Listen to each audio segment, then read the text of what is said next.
back to another SuperCoach video with me, JD. You are joining me for a pre-season team update. SuperCoach has opened, and oh my gosh, we've gone from 36 to 40 trades, and the sky has fallen in.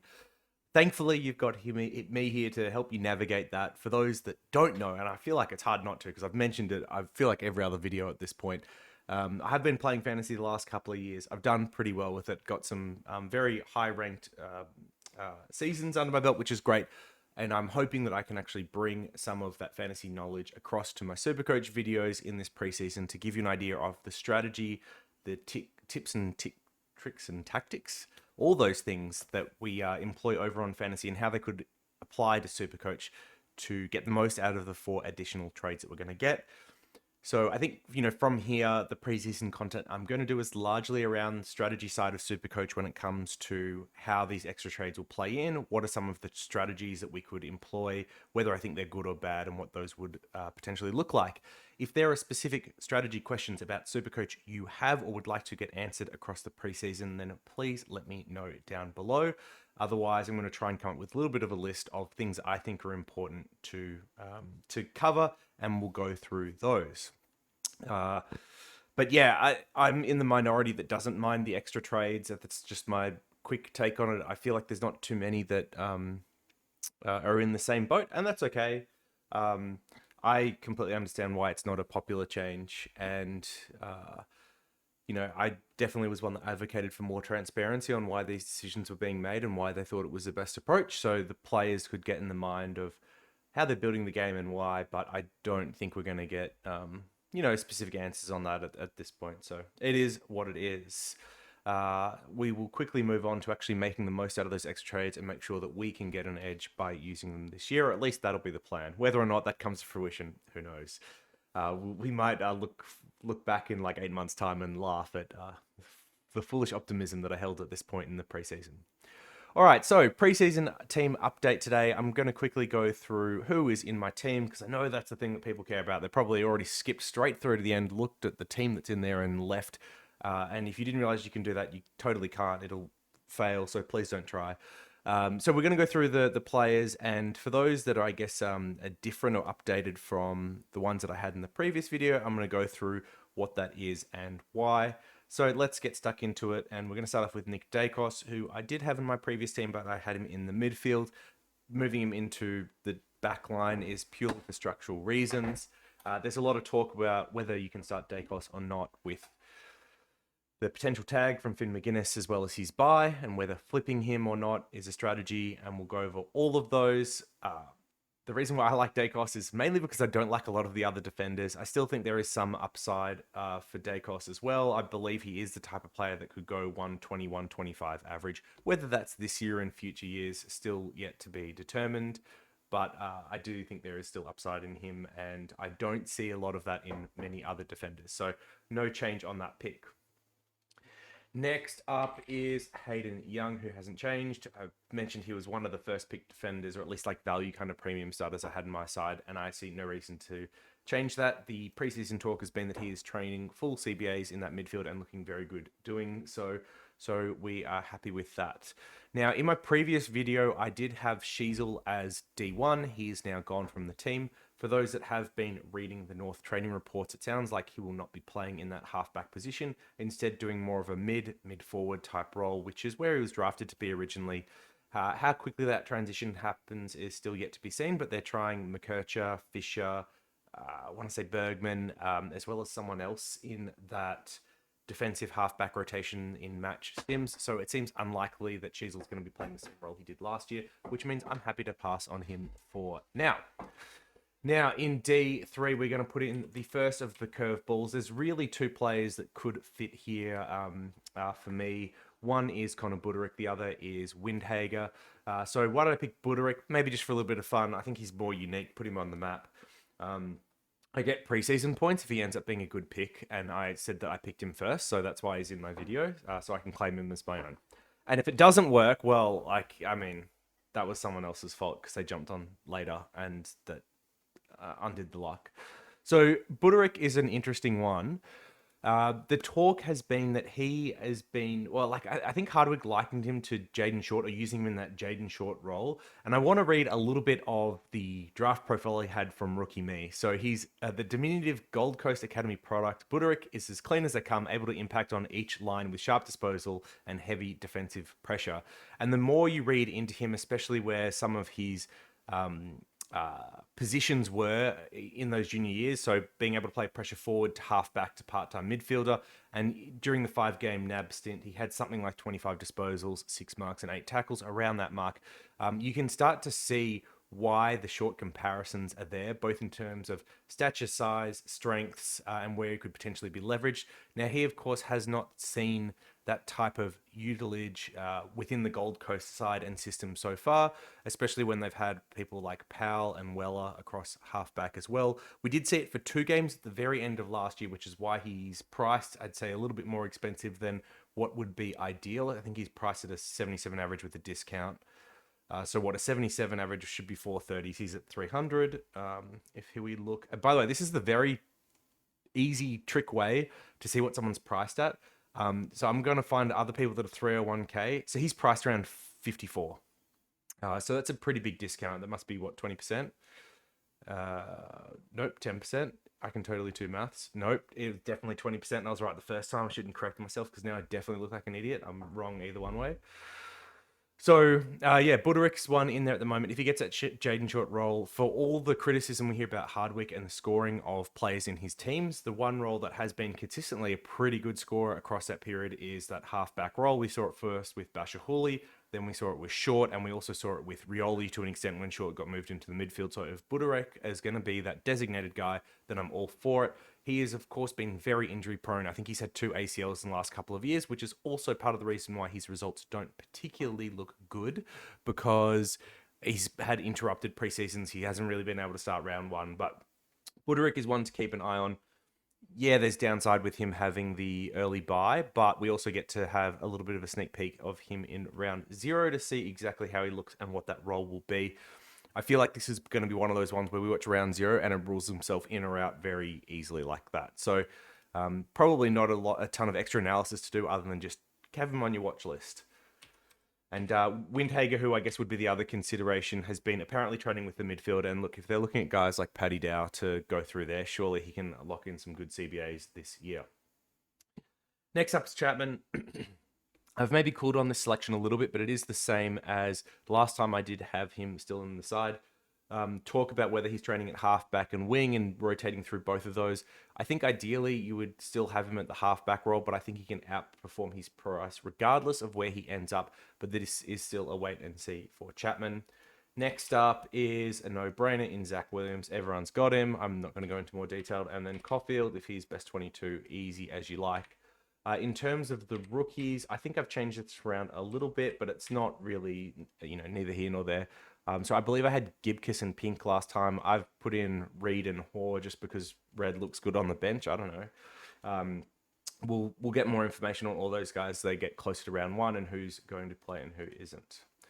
Moving on into the midfield. So I had Dacos originally at M1, but have moved him out now. So there are a few picks that are exactly the same as last time in Butters and LDU.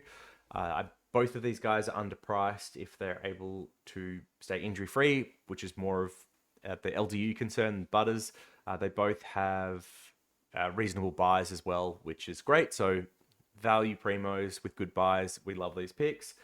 Third one that's going to go in there, and I don't think he was on the original team, is Andy Brayshaw. So similar reason as Butters, had a slow start to the beginning of last year. Butters, I think, was returning off injury and played more time forward. Brayshaw had a little bit of trouble with his knee, and then once both of them came good, well outperformed what they're priced at for the rest of the year. So a little bit of value in all of these guys, and Freo has the best buy, so we definitely like that. Still in the side for now, but definitely needs to be considered a little bit more, is Sam Walsh, who, has that early buy. Do I actually want to start early buy players? How many of them? Is Walsh undervalued enough to actually make it worthwhile? And these are all questions still to be answered for me, and we'll go through in some of the strategy videos. But for now, he's in my side. The one that has missed out, that was up in this price range, was Green. Tom Green, so decided not to start both Green and Walsh we'll see. That may change again, especially if I fall out of love with any of the Butters, LDU, and Brayshaw picks. I'm happy to go back and pick another early buy player if I think they're good value, at least for now. Once again, we got to go through the spreadsheets and work it out, but I don't want to give too much away at this point. Now, I think last time I did have Matt Crouch still, and we are going to pick him up again, but we're also adding in Nick Martin this time. So after that first video, I actually put in Carl Amon for a lot of the preseason, and I liked the structure that it created. And I also liked Amon as a pick. He's finished last year when he was playing that halfback distributor role was really good. And there was talk that he was going to be doing that again this year, which was really exciting, especially when it was Kate Simpson, former blue halfback, who also did that role very well. That was the backline coach. This is very exciting stuff. There's a few things falling into place here. But from what I've read in some of the preseason match sims, it seems like they haven't committed to Weddle on a wing and Amon at halfback, and they've actually been swapping that back in match sims. So Amon may be in defense for a quarter and then move up to the wing for a little bit as well. And that does make me cool on the pick a little bit. So we'll see what happens over the following, month or so in the preseason and what we hear with those reports. But for now, back off Amon and instead going over to Nick Martin, kind of breaking one of my own rules, which is not to start players from my own side because I've got a terrible read on my own players when it comes to SuperCoach. But Nick Martin is another one that has been rumoured to be moved to halfback this preseason and has been training there in match sim results. And it's hard to believe that he's actually only entering his third year and coming off 88 or something like that last year, 88.2. So tracking really well in terms of development and progress. And if he's being moved to play that Dacos style roll-off halfback where defensively he's not as accountable as some of the other players, which isn't meant to be a knock on Dacos. It is somewhat meant to be a bit of a knock on Martin because defensively he's not that great. He's a good runner, but he's not necessarily the best defender. But if he can use his offensive weapons and kicking to open up the game through defense in a Dacos light style, then I could see Martin pretty easily going 105 and being a top 6 defender. Just needing to wait until round 6 or whatever it is until DPP kicks in this year to move him back. So, yep, Martin's there. And then Crouch, by all reports, still training in the midfield, still looking very good. And if that's all the case, then start him as a value option in the team, which could be flipped at a later date. That's it. So the main changes there was, Dacos back into defense. I took out Green, and then I've added in Nick Martin and Brayshaw. And then we've got McKercher still, so no change there. He looks like a mini Zach Merritt, which was what was spoken about in the draft profile, and he's got a halfback role. So probably says all you need to know. And in halfback role where Sheasel went 100 last year and Zeeble crushed it as well. Like it's as free as you like for a pick. And honestly, I wouldn't be surprised at some point in the year if he's averaging well. He gets moved back in our sides to defense to cover spots in there for a length of the year. All right, on the bench here, I can't remember exactly who I had last time. I had a feeling I had Bins over one of these. I had Bins here and had a different forward. So Jeremy Sharp's training on a wing, mature age. We still like it, especially if he gets the role. Jai Clark, highly touted rookie, still basement price, but an extra year in the system. So if he's getting time for the Cats, I like that. And then Mana is their mature age recruit. So yeah, nothing too much to talk about with the rookies there. Now, in the rucks, last time I had Cherry and Grundy, and I am going to buckle, I think, for Supercoach and go Gorn. I'm not entirely sure about it, and I do need to look at the numbers, but yeah. I'm still a very big Cherry believer. The injury he had was a facial fracture. I think it was a cheekbone, copying like a knock from someone else. It's not really injury prone, it's more just unlucky. That type of injury you can kind of get back from in, I think I saw as quick as 3 weeks for a rugby player. So I don't really have any doubt that he'll be ready for round 1, especially as you can get back to running and some of that other training pretty early on after those surgeries. So he should still be in fit and good condition, but just won't have necessarily had as much contact training before round 1. And there's, very low to no re-injury risk on those types of things. So not really worried about that from that perspective. But I may just slot in Gorn now. We'll see. I could still see myself going back to Cherry, but we'll chuck in Gorn now. Obviously, with Grundy gone, he should be getting a bump in CBAs, and that should be a good thing for his scoring. I think he averaged probably something like 65, 70% for the year, and if we see him go back to 80% CBAs, then there's big scoring upside in that. My R3 has changed. So I had Archie Reid, who is the brother of Zach Reid. He's had a knee problem, I want to say it is. Yeah, he's been in a brace. It sounds like he's a bit of a long shot to play round one anyway, but the injury setback doesn't help. And that actually reminds me, I think I had Dan Curtin in my defense as well in my last video, and I've removed him for a similar thing. He's had knee soreness and knee problems, so less likely than more likely to play round one, which is why he's been taken out of the side.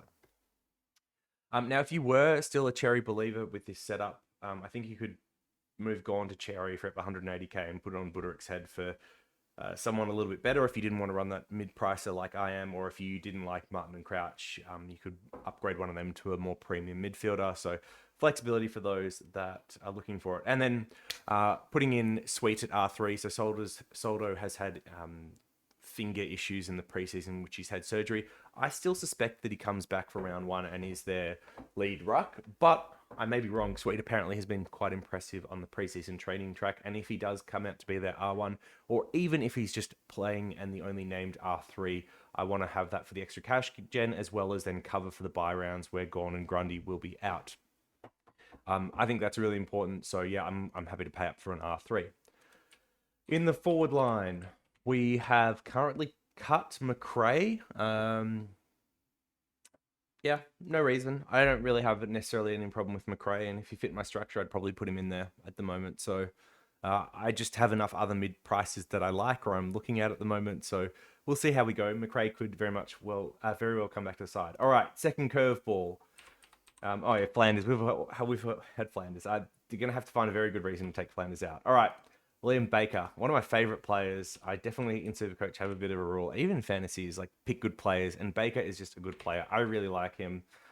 The problem with him as a Supercoach pick has been that Hardwick moved him around a lot. He has great versatility and can kind of plug and play and fill different gaps that the Tigers have had over the last couple of years.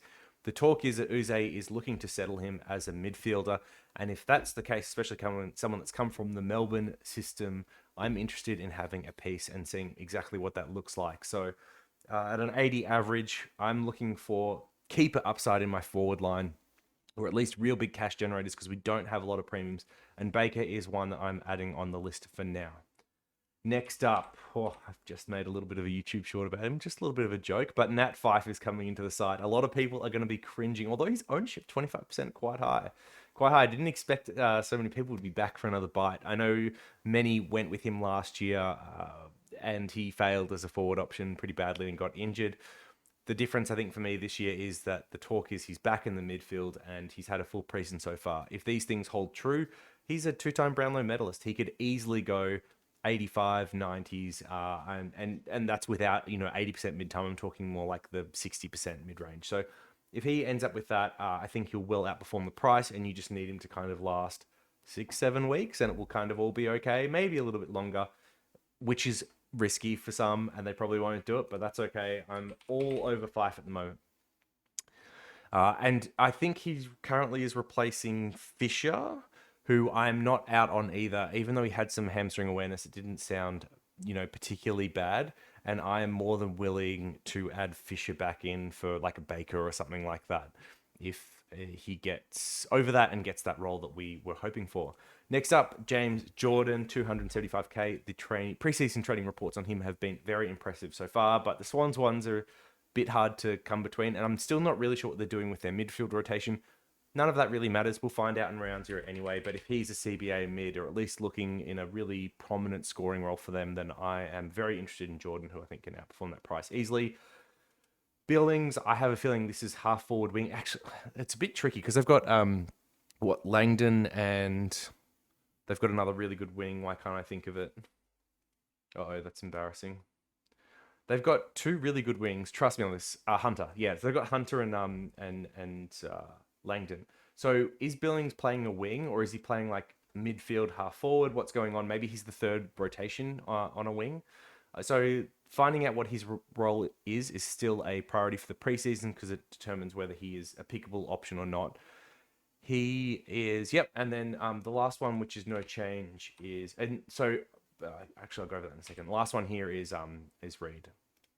Everyone has Harley Reid, and if you don't, what are you doing? It sounds like he's going to get the same free ride that Cheezel did last year, Dacos the year before. That halfback gimme role, yep, sign me up. Yeah.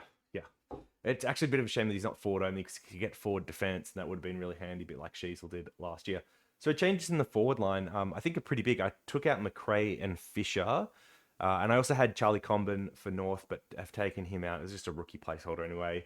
It's when I was going North crazy. I've reduced the level of Northness in my side, which Big J is going to be shocked and saddened to see, but it had to be done. And added in Baker, Fife, and Billings. And then on the bench here, we are going for Wilson, who's been talked about very highly from the Saints from the preseason perspective. So that's no change since last time. And I moved Manor up to the midfield, and we're going to put in Finlay McRae, who is also being talked about very highly from a Collingwood perspective. But like whether or not he actually cements a role on that side, who knows? They're a premiership side, and it's not exactly like they lost a lot of players. They lost Adams, who didn't play in the finals anyway. So yeah, whether or not he actually locks down a role or not, he feels like someone that'd be very susceptible to a sub. So I'm happy to take him out, but placeholder in there for now. I like having a few expensive rookies on the bench as well, or a little bit of cash in the bank. Just makes it a little bit more realistic. Apologies. Got so close to getting to the end without drinking or a cough after some of the feedback I got in the preseason. All good nature, of course. I've done a very good job not to reach for the drink bottle, though. I'm parched, and I'm just going to push on and see it out to the end. So this is the second update of the read-write rules. I don't know if I'll change that preseason team name or not. We'll see. What was I was him last year. I don't know if I want to go back to that. Might do something new. But yeah, let me know what you like about this team, what you don't like. And most importantly, please leave below the strategy questions or SuperCoach questions you have that I can answer in the preseason, because that is what I'm most interested in making preseason content about. Thank you as always, and I'll see you in the next one. Peace.